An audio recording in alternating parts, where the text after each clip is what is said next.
Ang Ginoo manaa kaninyo. Manausab kani. Pagbasa gikan sa Santos nga Ebanghelyo sumala ni Lucas. Himayaon ikaw o Ginoo. Og nahibulong ang tanang tao sa dakong gahom sa Dios. Samtang natingala pa ang mga tao sa tanan nga gibuhat ni Jesus, miingon siya sa iyang mga tinun-an, ayaw kamo kalimot sa akong isulti kaninyo karon. Ang anak sa tao itugyan ngadto sa gahom sa mga tao. Apan wala sila makasabot sa kahulugan niini. Gililong kini kanila aron dili sila makasabot niini. Ug nahadlok sila nga mangutana kaniya mahitungod niining butanga.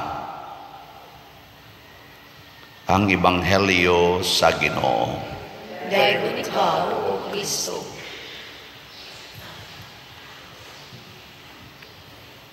Sa atong tubag sa Salmo, nag-ingon ta nga ang Ginoo magbantay kanato samag usa ka magbalantay nga nagbantay sa iyang kahayupan. Mao na nga gitawag nato si Jesus og Good Shepherd kay magbalantay siya nato. Sa unang pagbasa, gisaad sad sa Ginoo pinaagi ni propeta Zacarias nga mahimo siyang paril nga magbantay sa iyang kahayupan o sa iyang katawhan dito sa Jerusalem.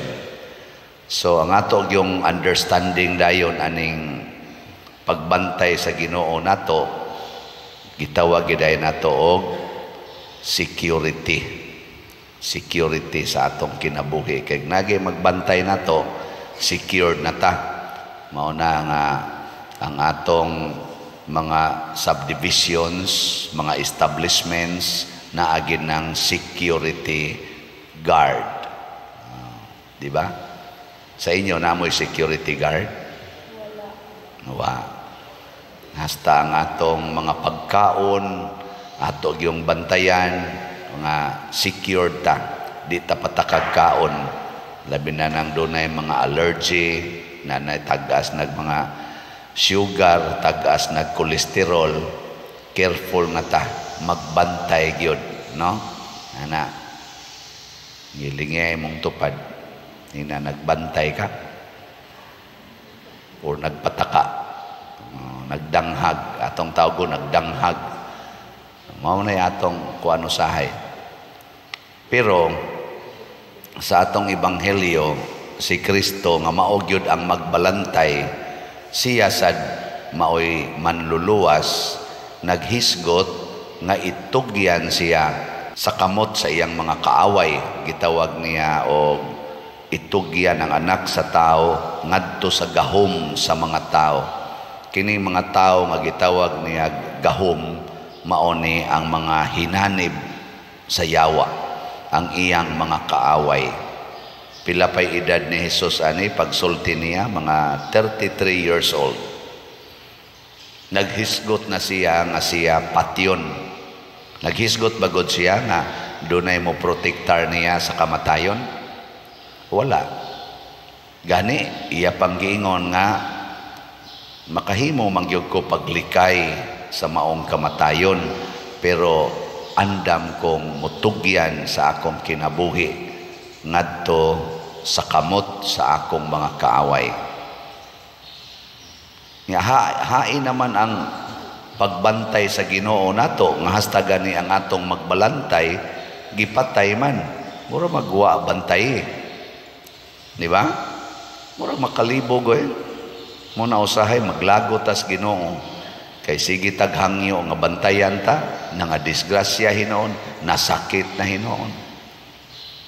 At itong niaging gabi, nagmisa ko. Mga 2 days ago, nagmisa ko sa or 2 days before last night nagmisa ko kay gihaya ang asawa nga dito sa ospital ang bana.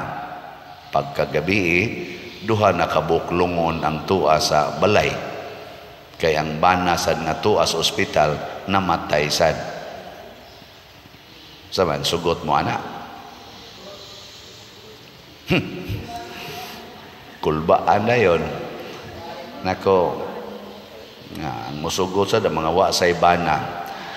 O na nga manabla na lang ba, manabla. Ayaw kanabang naibana ba? Sugot mo mga magtiayon nga masakit ang imong murag ikaduha na gid akong misa o kanang nasakit og una ang asawa or bana ba to nya namatay tungod sa kaguol ba kaha na sakit sad ang giatake sad ang asawa, namatay sad. Ang unang nasakit ang asawa ko no, nagbantay ang bana nya, giatake ang bana, gida sa ospital, murag naguol ang asawa, namatay. Ang bana sad pagkahibaw ang iyang asawa nga iyang gibantayan, namatay sad. Hain man Ginoo diha nga pulos bunta ni sila nagbinuotan naning kamot man unta. Makaingon ta ba usahay? Grabe naman sa Lord eh. Kasakit na ana nga ma-ospital gani nya mamatyag usa, imo man gyung gitugot nga maduha. No, ana. Sakit eh. Akong gipangutana ang ilang bugtong anak. Musta man ka? Giunsa nimo paghandol ang iyang tubag? Laban lang dre. Laban lang. Ana. 15 taon niyang hilak, no? Lalaki. Bugtong anak. Nawagta nga ginikanan sa usalang ka simana. So muna, usahay makaingon ta na ba kay tinuod yun nga Ginoo, no? Nagbantay baka natong Ginoo. Importante kayo nga makasabuta sa pulong sa Ginoo. Muna si Saint Jerome San Jeronimo, iyag yung gipaningkamutan nga mahubad ang kaning kuan ba? Pinulungan sa Biblia ngadto sa masabtan sa katawhan, kutob sa tanan nga dunay gustong pagsabot. Ngunang gitranslate niya Latin, niya gikan sa Latin nga pinulungan na allowed sa atong simbahan nga mo translate sa ngadto sa atong English, ngadto sa Spanish, ngadto sa tanang pinulungan apil ng Cebuano. Doon na nataanay gitawag og approval sa atong simbahan kay kita mangyay author aning Biblia, kitay nag-compile, kitay naghimo og mga translations. Mao na nganong gibuhat man aron kasabutas kabubutos Ginoo. Kasabot ta ba? Nya unsa man gigustos Ginoo nga iyang panalipdan ang atong kalag, dili ang atong lawas. Gilingian na imong tupad na mamatay ra ng lawas nimo. Nga ba? Hinumdumi ba? Mamatay ra gid na. Kini nga tong lawas din niya panalipdan mo bitan na usahay na malunod barko, mga matay dritso hasta mga bata. Ngano gialawom nas Ginoo na ay maglandslide, patay dayon, na ay maggubat ang maigo kadto sa mga pobre kayo, mga maigos bomba. Ngano gialawom nas Ginoo? Dili importantes Ginoo ang lawas. Ang iyang bantayan og naningkamot siya nga iyang bantayan og gitudluan sa tanyag maayo nga baato yung bantayan ang atong kalag. Kay kining lawas matapos ra gid ni. Bisan ganig dili mamatay, mura na magpatay usahay. Maglisod naglakaw, maglisod nagtabi, maglisod naglihok, di ba? Kaning nanimba karon mga tiwasono naman ig mga lawas kaklaro ana. Lisod na manigdaga ng uban, pangita maganing tukuranan kung may dulhugon. Mga tiwasono na ang lawas, pero ang pangutana, kumusta man atong kalag? Secured ba? or insecure. Mo na hisgot-hisgot kitag kamatayon.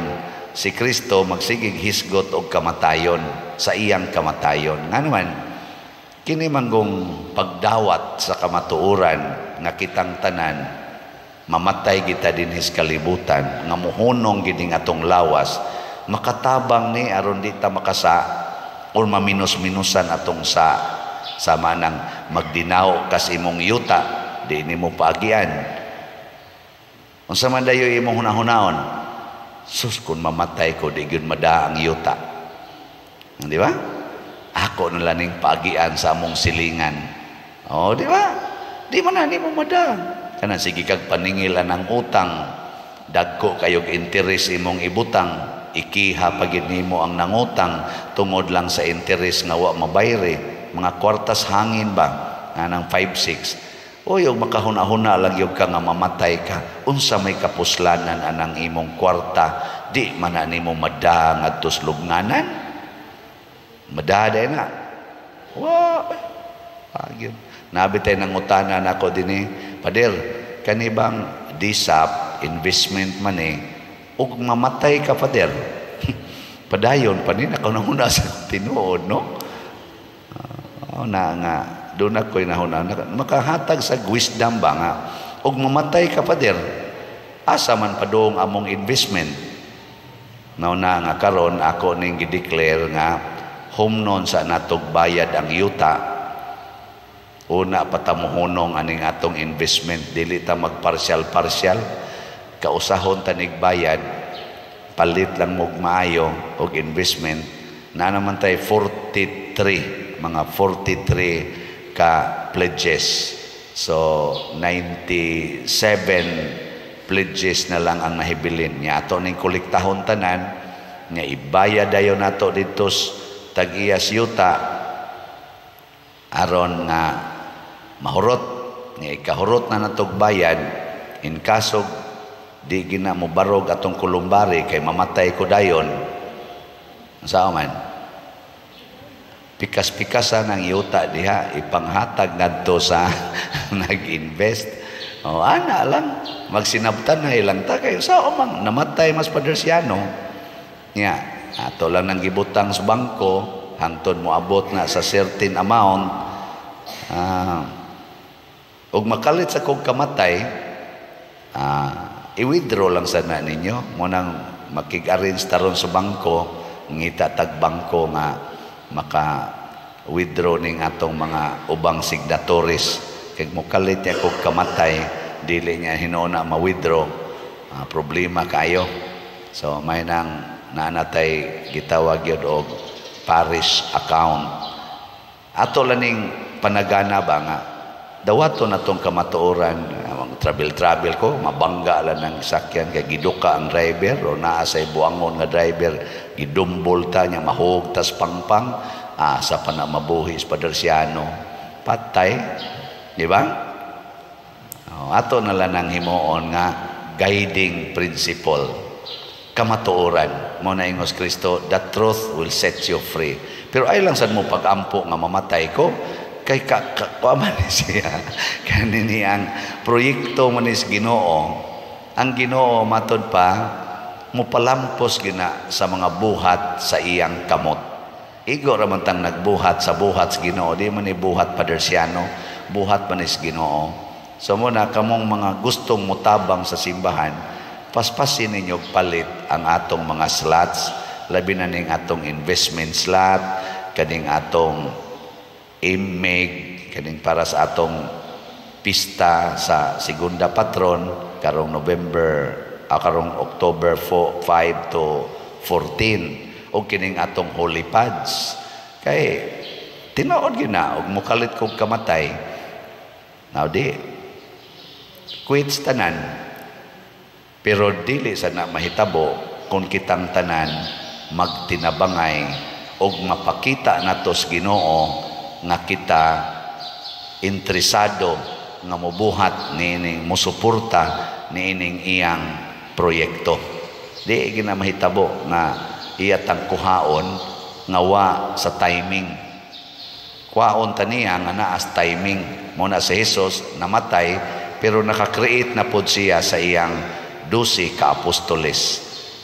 Gilig-on sa Ginoo ang kasing-kasing ni Maria, ang iyang inahan, nga dili sad mo give up, ni kuyog si Maria sa mga apostoles, mautong nalig-on og maayo ang apostoles.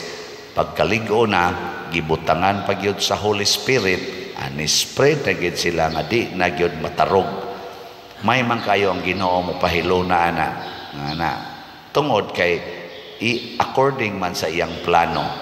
Nya kani atong gibuhat karon nga plano, nakahibaw man gyud kung malipay man Ginoo ani, kitang tanan magtinabangay. Ayaw na pagsigig unya-unya, di ba? 97 na lang na ka slots ang atong disap. Pakyawa na ninyo. Lita, sunod simana mahurot na. Di bayran day nato. Basin pag di pa ko mamatay karon tuiga. Wa na hurot na siya karon tuiga. Ay kasunod tuig sugod na tag tukod. Wa na tuloy-tuloy ang ligaya. Di ba? Bahalag mamatay ko total na may mutukod.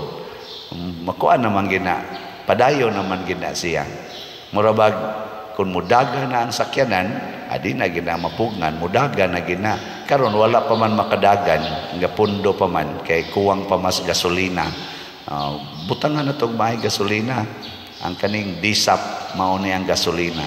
So salamat kayo sa tanan nga mitampo karon. Kamo nga mga 43 katao. Di man na 43, mga pila pa na katao kay na may 14. May nusa nimo 14 ang 43, pila naman na? 29. More or less 29 or 28, 27 katao nga maoroy naghatag nato niining initial nga pundo sa atong investment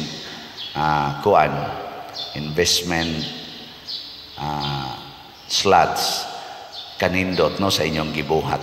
Ang inyo sang mga plano palampuson sa nas Ginoo.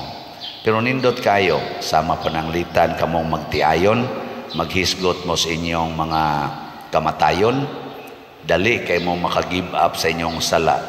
Kanang sige ninyong pangasaba ng inyong mga anak, huna-hunaa nga mamatay ragyod mo, or kanang inyong anak mamatay ragyod na anytime. Kalain ka no nga magbaon sila kahiubos, nga naligsan sila pag-abot sa unahan. Butang og gugma. Mo na ingos Kristo paghigugma ay gyud mo, ayaw gyud pasalupa ang adlaw sa inyong kasuko. Isetol gyudayon nga naman magbaon unya mog sala ini kamatay. Kamo sang banag asawa wa mo magtingganay.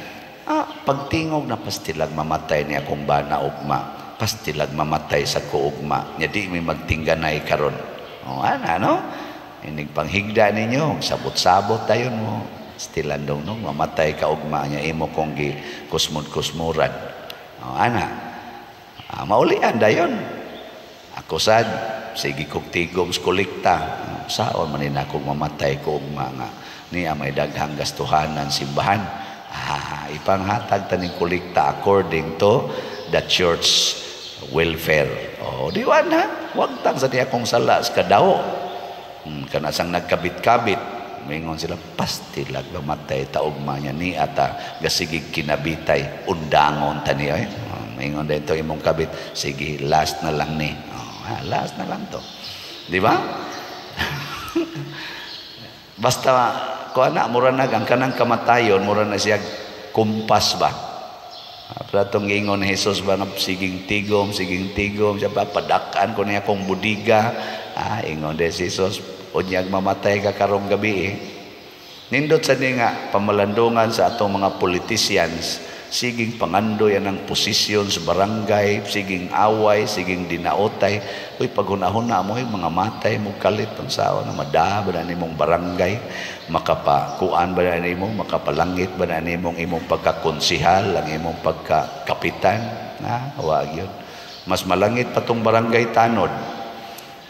Nga naman, barangay tanod, sige mangyong bantay. Bahala na, gabi ikistanan, sige bantay. Singhagan pa usahay sa kapitan. Sige lang yung bantay. Ang kapitan noon, mo na yung impirno noon.